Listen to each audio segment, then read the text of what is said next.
ಮದುವೆ, ಡಿವೋರ್ಸ್ ಹಾಗೂ ಬ್ರಹ್ಮಚಾರ್ಯ. ಇದರ ಕುರಿತು ಪ್ರಭು ಯೇಸು ಕ್ರಿಸ್ತರು ಇಂದಿನ ಶುಭ ಸಂದೇಶದಲ್ಲಿ ನಮಗೆ ಹೇಳುತ್ತಾರೆ. ಮೊದಲನೇದಾಗಿ, ವಿವಾಹವು, ಮದುವೆ ದೇವರ ಆಶೀರ್ವಾದವಾಗಿದೆ. ದೇವರು ಜೋಡಿಸಿದ್ದನ್ನು ಮನುಷ್ಯ ಬೇರ್ಪಡಿಸಿದರಲ್ಲಿ. ಪ್ರಿಯರೇ, ಮದುವೆಯಾಗುವುದೆಂದರೆ ಕೇವಲ ಭಾವನೆಗಳಿಗೆ ಸಂಬಂಧಿಸಿದ್ದಲ್ಲ. ಇದು ಪ್ರೀತಿ, ತ್ಯಾಗ ಮತ್ತು ಕ್ಷಮೆಯ ಒಂದು ಶ್ರೇಷ್ಠ ಒಡಂಬಡಿಕೆಯಾಗಿದೆ. ಎರಡನೇದಾಗಿ, ಡಿವೋರ್ಸ್. ಕಷ್ಟಗಳು ಎದುರಾದಾಗ ಡಿವೋರ್ಸ್ ಯಾವಾಗಲೂ ಪರಿಹಾರವಲ್ಲ. ನೆನಪಿಡಿ, ವ್ಯಕ್ತಿಯನ್ನು ಬದಲಾಯಿಸುವುದರಿಂದ ಮಾತ್ರ ಸಮಸ್ಯೆ ಪರಿಹಾರವಾಗುವುದಿಲ್ಲ.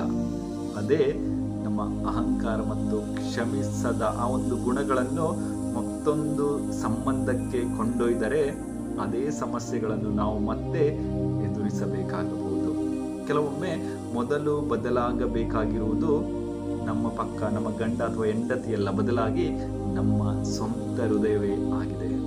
ಮೂರನೇದಾಗಿ, ಬ್ರಹ್ಮಚಾರ್ಯ. ಇದರ ಕುರಿತು ಪ್ರಭು ಯೇಸು ಕ್ರಿಸ್ತರು ಹೇಳುತ್ತಾರೆ, ಇದು ದೇವರಿಂದ ಸಿಗುವ ಅಪರೂಪದ ಮತ್ತು ಸುಂದರವಾದ ವರದಾನವಾಗಿದೆ. ದೇವರ ರಾಜ್ಯಕ್ಕಾಗಿ ಕೆಲವರು ಸ್ವಯಂ ಪ್ರೇರಿತರಾಗಿ ವಿವಾಹವನ್ನು ತ್ಯಜಿಸುತ್ತಾರೆ. ಇದು ದೇವರು ಮತ್ತು ಆತನ ಜನರಿಗೆ ತಮ್ಮ ಜೀವನವನ್ನೇ ಸಂಪೂರ್ಣವಾಗಿ ಅರ್ಪಿಸುವುದಾಗಿದೆ. ಪ್ರಿಯರೇ, ವೈವಾಹಿಕ ಜೀವನವನ್ನು ನಡೆಸುತ್ತಿರುವವರು ಉತ್ತಮ ಒಂದು ಕೌಟುಂಬಿಕ ವೈವಾಹಿಕ ಜೀವನವನ್ನು ನಡೆಸಲಿ.